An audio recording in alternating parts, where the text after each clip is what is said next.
Shalom keluarga Kristus yang terkasih. Marilah ibadah Minggu Paskah keempat pada hari ini kita mulai dengan pengakuan di dalam hati kita demikian, bahwa pertolongan kita datangnya dari Tuhan, Sang Pencipta langit dan bumi.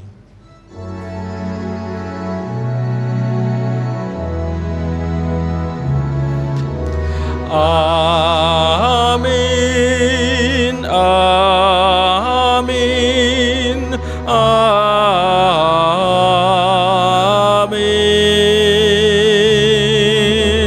amin, amin, amin.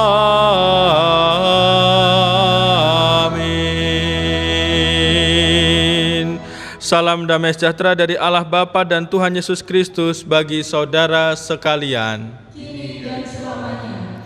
Jemaat yang terkasih, mari kita menyanyikan pujian sebagai pembuka ibadah kita pada pagi hari ini. Pujian dari NKB atau Nyanyikanlah Kidung Baru, nomor 18 bait 1 dan yang kedua, Pintu Gerbang Terbukalah.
Terimalah berita anugerah kekuatan dari Tuhan yang diambil dari 1 Petrus 2 ayat 19 sampai dengan 25 yang demikian.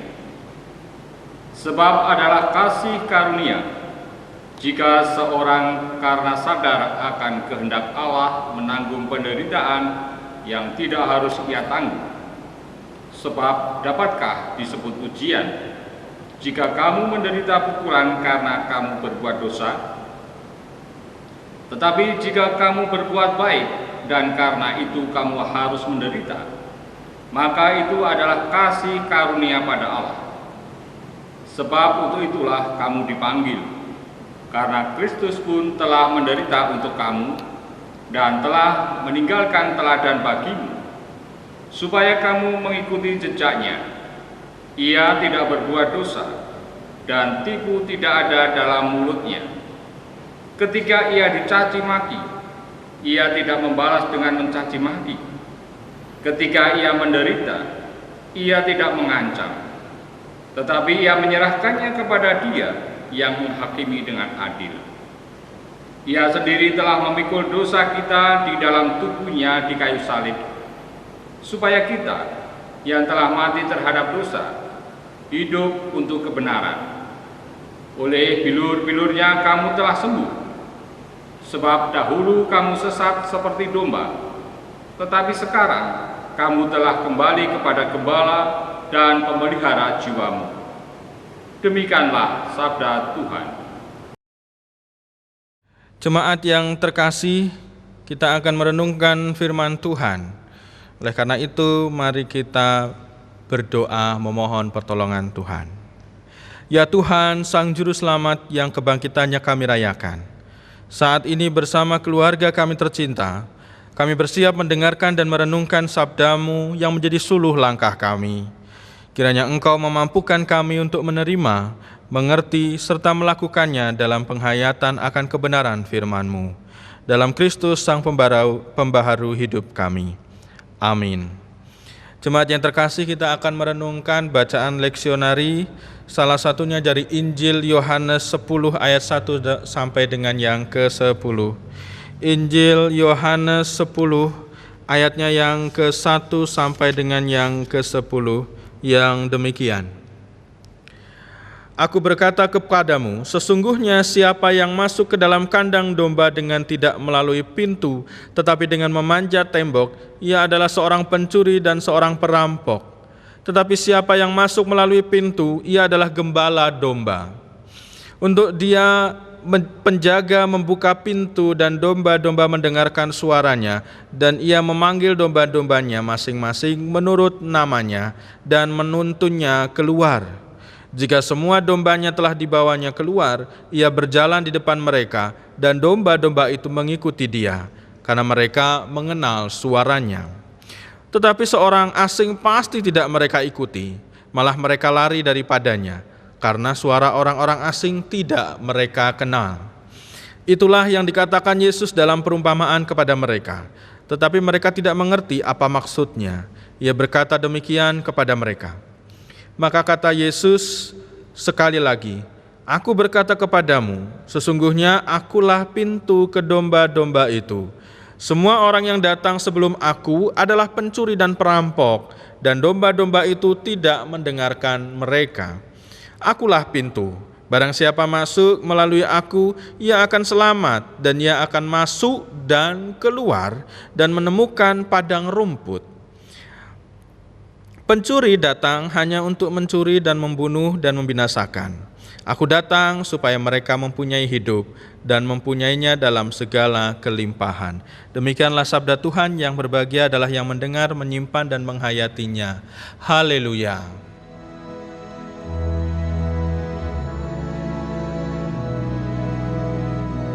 Haleluya. Haleluya. Pujilah Tuhanmu selamanya, haleluya. Nyanyi dan soraklah, agungkan namanya. Pujilah Tuhanmu selamanya, haleluya.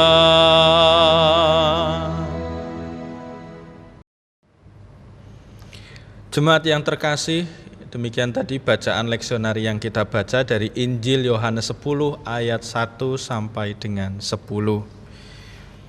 Saudara-saudara yang terkasih, pada waktu saya masih melayani di Salatiga, di GKJ Salib Putih, beberapa kali saya harus pindah ke beberapa rumah, begitu paling tidak 2 rumah, berpindah rumah dan kampung. Ada salah satu kampung di mana saya tinggal itu memiliki kebiasaan perilaku yang buat saya itu unik. Jadi ini terkait pintu. Jadi kalau pintu rumah terbuka itu berarti ada orangnya. Ya wis cetha ya, kalau pintu rumahnya terbuka pasti ada orangnya gitu. Nah, kalau pintu rumahnya terbuka sudah cetha, sudah jelas pasti ada orangnya. Dan sebaliknya kalau pintunya tertutup berarti bisa jadi orangnya pergi, yang punya rumah pergi, tidak di rumah. Nah, belum sampai di situ ternyata, belum selesai sampai di situ. Maknanya ternyata ada yang lebih jauh lagi. Jadi jika pintu sebuah rumah itu terbuka, maka itu menandakan bahwa yang punya rumah itu siap dan terbuka untuk menerima tamu. Selain itu juga ada makna yang lebih spesial lagi. Kalau pintunya terbuka, maka keluarga atau rumah itu siap untuk menerima berkat. Nah, ini makna yang luar biasa. Berkat seperti apa tentu bisa berbagai macam. Saya pernah tanya itu maksudnya gimana. Nah, itu diberitahu oleh masyarakat ketika saya tinggal di Salatiga itu, di sebuah kampung itu. Katanya berkatnya, ya berkat ketika ada orang bertamu itu kan artinya berkat. Berkat karena memelihara relasi, memelihara hubungan baik, itu berkat. Selain juga berkat secara konvensional atau berkat secara harafiah bahwa bisa jadi tetangganya ada yang punya gawe, punya hajat, ketika pintu rumahnya terbuka, tetangganya bisa ngirim berkat, nasi berkat misalnya atau demikian. Nah ini makna yang lain, tetapi itu makna yang menurut saya cukup unik. Jadi kalau pintu terbuka berarti ada orang di rumah dan orangnya siap untuk menerima tamu, menerima berkat. Nah itu juga berlaku sebaliknya, kalau pintunya tertutup bisa jadi yang punya rumah itu sare, sedang tidur dan tidak siap menerima tamu. Saya pernah ketika saya keluar dari rumah, tetangga sebelah bilang, "Oh, Bapak sudah bangun?" "Nggih, kenapa?" "Lah itu tadi ada tamu tapi lihat pintu rumah tertutup jadi nggak jadi." Wow, jadi ada makna seperti itu ternyata ketika saya tinggal di Salatiga. Dan itu bertahan sampai waktunya kira-kira jam pintu yang harus terbuka itu sekitar jam 8 malam. Jadi kalau sudah lewat jam 8 malam biasanya rumah-rumah itu pintunya mulai ditutup. Jadi kalau bertamu kok lebih dari jam 8 itu sudah aneh. Nah barangkali juga di kampung yang lain ada tradisi, perilaku, kebiasaan yang demikian. Tapi perilaku dan tradisi yang seperti ini tentu tidak akan kita jumpai ketika kita hidup di kawasan perumahan kota besar. Dengan alasan keamanan, orang tidak akan sembarangan untuk membuka pintu. Kadang-kadang kalau orang itu nggak kenal, gerbangnya aja nggak dibuka gitu loh. Gerbangnya nggak akan dibuka untuk orang yang tidak dikenal, itu kalau di perkotaan, sehingga sudut pandang terkait buka dan tutup pintu yang ada di kampung itu tidak akan bisa ditempatkan atau tidak akan bisa kita rasakan ketika di perumahan perkotaan. Dan itu juga menjadi dasar bagi kita tidak bisa menyamaratakan begitu saja konsep pintu yang di daerah pedesaan atau kampung dengan yang di kota. Nah gambaran ini Bapak Ibu dan Saudara sedikit banyak akan kita pakai untuk merenungkan Yohanes 10 ayat 1 sampai dengan 10 ini. Ketika Yesus menggambarkan dirinya sebagai pintu, dombanya itu dijamin keselamatannya sehingga bisa keluar dan masuk kandang dengan aman. Jadi tidak melulu berada di dalam kandang tetapi juga bisa keluar untuk digembalakan menuju padang rumput yang hijau untuk bisa makan. Nah ini gambaran yang menarik. Mengapa? Karena Yesus sebagai pintu itu tidak mengekang dombanya untuk selalu ada di dalam kandang. Dan Yesus sebagai pintu tidak mengekang dombanya dan kemudian memenuhi kebutuhannya dombanya yang ada di dalam kandang itu. Tapi kemudian memberikan akses, memberikan kebebasan, memberikan sarana untuk juga biar bagaimanapun dombanya itu harus keluar kandang dan mencari makan, digembalakan oleh dombanya menuju padang rumput dan cari makan sendiri. Nah tentu resikonya rentan dari binatang buas, resikonya bisa diserang oleh binatang buas yang lain karena ada di padang rumput yang luas. Tetapi dombanya nggak perlu khawatir. Mengapa? Karena ada sang gembala. Gambaran dalam Injil Yohanes ini menjadi penting untuk kita renungkan. Paling tidak ada dua hal yang bisa kita renungkan. Yang pertama terkait Yesus sebagai pintu yang memberi jaminan keamanan untuk keluar dan masuk dari pintu itu, untuk keluar dan masuk ke kandang. Kita diingatkan untuk menjadi pengikut Kristus yang tidak semata-mata eksklusif atau berada di dalam kandang, yang kemudian diartikan menjaga dan memelihara identitas diri sebagai murid Kristus. Tetapi juga kita dipanggil untuk juga inklusif atau berada di luar kandang yang terbuka dan membangun relasi dengan dunia luar. Tidak bisa kita hanya memberatkan pada salah satu, eksklusif saja atau inklusif saja. Maka selain mempererat relasi dengan saudara seiman sebagai gambaran eksklusivitas kita, kita juga harus diimbangi juga dengan memelihara relasi dengan yang berbeda dengan kita, berbeda keyakinan, berbeda suku, berbeda ras. Ini sebagai gambaran inklusivitas kita. Nah, prinsip yang harus kita pegang adalah bagaimana ketika kita membangun relasi yang terbuka dengan dunia luar itu, kita menghayati juga bahwa Tuhan Yesus Sang Gembala Agung itu juga yang akan menuntun, yang melindungi dan menggembalakan panjenengan dan saya ketika kita misalnya harus berada di luar dari kandang kita. Selama ini barangkali kita memahami kata menggembalakan ini hanya soal eksklusif di antara sesama saudara-saudara kita seiman saja. Artinya di dalam kandang. Tetapi bacaan kita justru jelas, Sang Gembala Agung Tuhan Yesus menggembalakan kita justru ketika kita sebagai domba itu ketika di luar kandang, bukan di dalam kandang. Menggembalakan kita itu justru ketika di luar kandang, yang artinya rentan dengan setiap serangan dari binatang buas kalau peran kita sebagai domba. Tetapi ketika justru kita digembalakan untuk keluar kandang ini, kita juga dipanggil artinya bagaimana kita berelasi dengan sesama yang lebih luas. Dan catatannya gembalanya menggembalakan kepada padang rumput yang hijau. Nah, ini yang pertama, poin yang pertama yang mengingatkan kita. Kita tidak melulu berada di dalam, tapi juga harus keluar juga, yang artinya kita digembalakan oleh Tuhan Yesus. Maka poin yang kedua yang juga bisa kita renungkan adalah secara positif kita bisa melihat bahwa dunia di mana kita hidup bisa kita pandang sebagai padang rumput yang hijau. Dunia di mana kita hidup bisa kita pandang sebagai padang rumput yang hijau. Barangkali selama ini kita melihat padang rumput yang hijau adalah hanya sebatas gambaran surga. Sedangkan dunia adalah padang gurun yang gersang, yang seolah-olah tidak harus atau tidak usah kita bangun relasi dengan dunia ini di mana kita hidup. Nah, ini keliru atau kita tidak tepat kalau kita menghayati dari bacaan ini. Maka secara positif dunia di mana kita hidup juga adalah padang rumput yang hijau. Sehingga melalui bacaan kita ketika padang rumput yang hijau ini adalah dunia di mana kita hidup, alih-alih kita berpikir hidup baik agar kelak masuk surga, tapi kita justru berpikir bagaimana hidup baik di dunia ini juga adalah surga yang Tuhan anugerahkan kepada kita. Maka mestinya kita merawat dunia ini sebagai padang rumput hijau yang Tuhan berikan kepada kita ini agar tetap bisa kita nikmati sebagai anugerah Tuhan.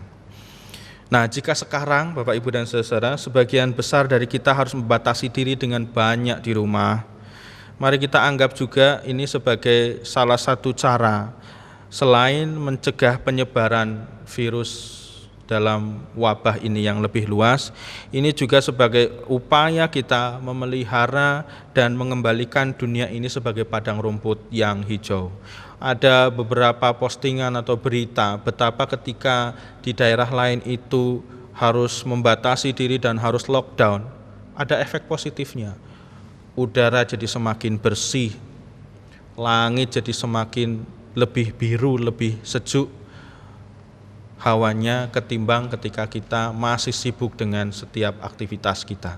Dan mari kita lihat ini juga sebagai upaya kita memelihara padang rumput dunia kita ini. Selamat menghayati Minggu Paskah yang keempat dalam penghayatan Yohanes 10 ayat 1 sampai dengan 10, di mana kita digembalakan justru tidak secara eksklusif, tapi ketika kita terbuka secara inklusif. Tuhan Yesus memberkati. Amin. Jemaat yang terkasih, setelah kita merenungkan firman, mari kita berdoa. Tuhan Yesus, Sang Pemelihara kehidupan, kami bersyukur bahwa melalui firman-Mu kami dipanggil untuk membangun secara terbuka relasi dan hubungan kami dengan dunia ini sebagai padang rumput hijau di mana Engkau menggembalakan kami. Mampukan kami memelihara firman-Mu melalui kehidupan kami. Dalam Kristus Sang Penyelamat kami. Amin. Dengan meletakkan tangan kanan di dada kiri kita, marilah kita mengikat pengakuan pada baptisan kita semua seturut dengan pengakuan iman rasuli bersama-sama. Aku percaya kepada Allah Bapa yang Maha Kuasa, Khalik langit dan bumi, dan kepada Yesus Kristus, Anak yang tunggal Tuhan kita, yang dikandung daripada Roh Kudus, lahir dari anak darah Maria, yang menderita sengsara di bawah pemerintahan Pontius Pilatus, disalibkan, mati dan dikuburkan, turun ke dalam kerajaan maut. Pada hari yang ketiga, bangkit pula dari antara orang mati, naik ke surga, duduk di sebelah kanan Allah Bapa yang Maha Kuasa, dan akan datang dari sana untuk menghakimi orang yang hidup dan yang mati. Aku percaya kepada Roh Kudus, gereja yang kudus dan am, persekutuan orang kudus, pengampunan dosa, kebangkitan daging, dan hidup yang kekal. Jemaat yang dikasihi Tuhan, pada kesempatan ini kita diberikan waktu untuk memberikan persembahan. Karena Kristus telah memperdamaikan kita dengan Allah melalui kebangkitannya, mari kita bersyukur dengan mengaturkan persembahan. Persembahan kita dasari dari bacaan Mazmur 116 ayat 12 sampai 14 yang demikian. Bagaimana akan kubalas kepada Tuhan segala kebajikannya kepadaku? Aku akan mengangkat piala keselamatan dan akan menyerukan nama Tuhan, akan membayar nasarku kepada Tuhan di depan seluruh umatnya. Mari kita haturkan persembahan kita sambil menyanyikan Kidung Jemaat 287B, bait pertama dan kedua. Sekarang beri syukur.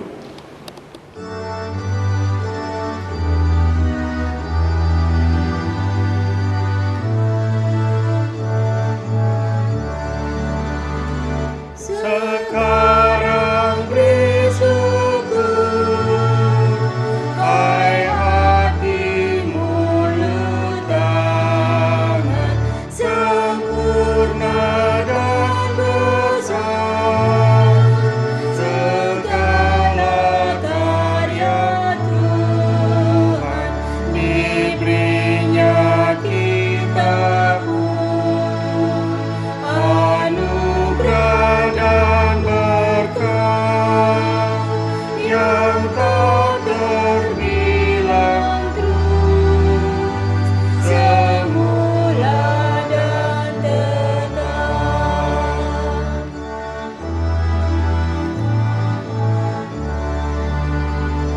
Yang Maha Mulia memberikan sukacita,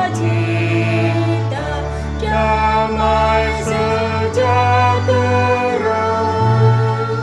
di dalam hidup kita, kasih-Nya tak terberi, mengasuh anak-Nya, tolongannya besar seluas dunia.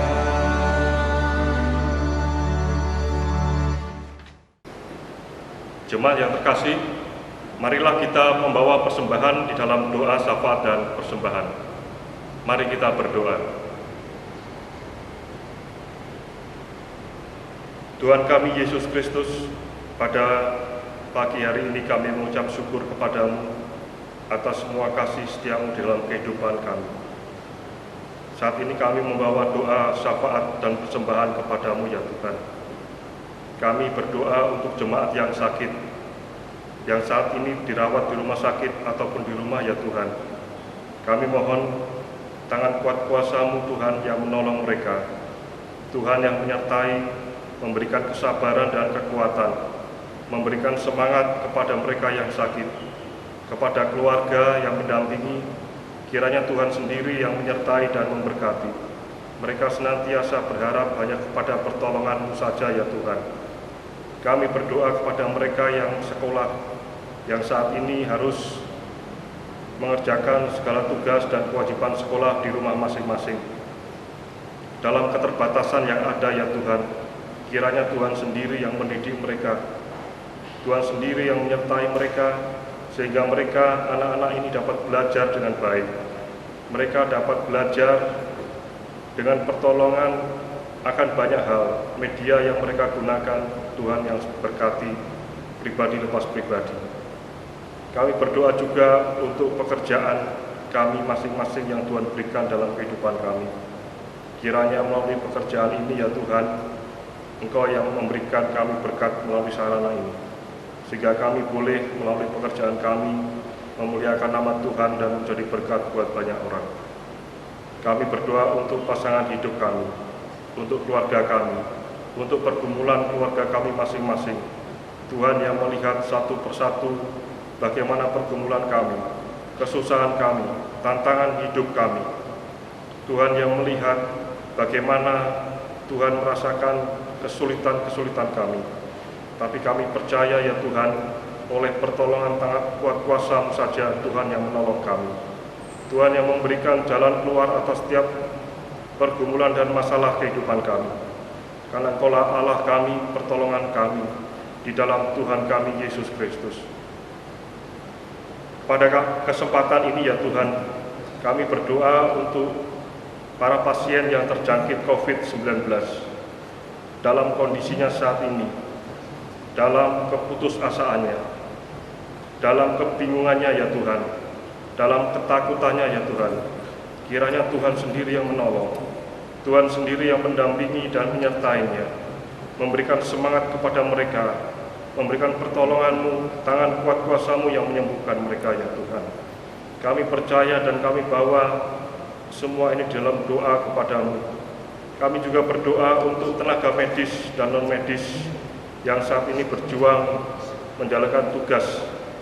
Tuhan yang memberikan kesehatan, Tuhan yang memberikan penyertaan, sehingga mereka boleh bekerja dengan ketulusan hati dan keikhlasan, membantu sesama dengan baik.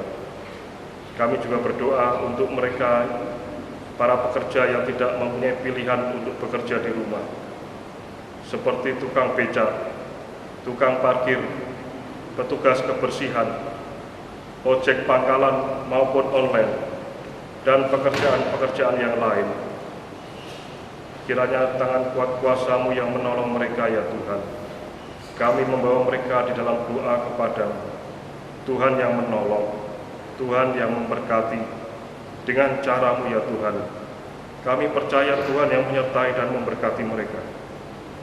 Saat ini juga kami ingat untuk anggota keluarga kami yang harus bersusah payah Tuhan untuk bekerja demi kebutuhan keluarga. Tolonglah mereka ya Tuhan. Kami berdoa juga untuk anggota keluarga yang bersusah payah melawan kebosanan di rumah. Kiranya Tuhan yang dengan penyertaan Tuhan yang memberikan kami pengertian, memberikan kami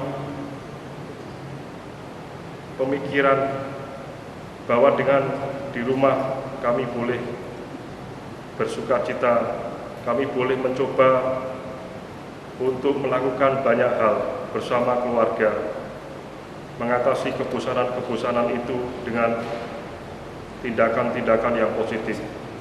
Tolonglah kami ya Tuhan, satukan kami di dalam kasih-Mu, sehingga kami boleh senantiasa bersukacita di dalam Tuhan. Tuhan Yesus, kami juga berdoa untuk pemerintahan pusat sampai daerah, Presiden Jokowi beserta jajarannya. Kiranya Tuhan yang memberikan hikmat kepada mereka, Tuhan sendiri yang menolong, Tuhan sendiri yang memimpin jalannya pemerintahan pusat sampai daerah pada saat ini. Di dalam kami menangani pandemi COVID-19, terkait juga pergumulan-pergumulan yang lain. Tolonglah kami ya Tuhan. Kiranya Tuhan sendiri yang memampukan kami, di dalam kami tetap bersatu, bergotong royong, saling membantu satu sama lain, mendukung seluruh program-program yang dijalankan dengan baik, untuk kebaikan kami bersama. Terima kasih Tuhan Yesus yang telah memberikan bangsa dan negara ini buat kami. Tuhan yang memberkati kami melalui bangsa dan negara ini. Kiranya biarlah nama Tuhan yang dipermuliakan melalui bangsa dan negara ini. Saat ini kami juga berdoa untuk persembahan. Kami membawa persembahan yang telah terkumpul ya Tuhan. Kiranya Tuhan yang mengkuduskan sehingga persembahan ini dapat digunakan sebagai pelayanan di tempat ini untuk kemuliaan nama-Mu saja. Kami juga menyerahkan majelis yang menangani persembahan. Kiranya Tuhan yang memberikan hikmat dan takut akan Tuhan sendiri, sehingga dapat mengelola persembahan ini dengan baik. Terima kasih ya Tuhan, kami mengucap syukur untuk semua kasih dan kemurahan-Mu di dalam kehidupan kami. Dan kami alaskan seluruh doa ini hanya di dalam satu nama, Tuhan kami Yesus Kristus, Juru Selamat kami yang hidup. Amin. Keluarga Kristus yang terkasih, marilah kita mengakhiri ibadah Minggu Paskah yang keempat ini dengan memohon berkat Tuhan. Berdasarkan kitab Bilangan 6 ayat 24 sampai dengan 26 yang demikian. Tuhan memberkati engkau dan melindungi engkau. Tuhan menyinari engkau dengan wajah-Nya dan memberi engkau kasih karunia. Tuhan menghadapkan wajah-Nya kepadamu dan memberi engkau damai sejahtera. Dalam nama Bapa, Putra, dan Roh Kudus. Amin.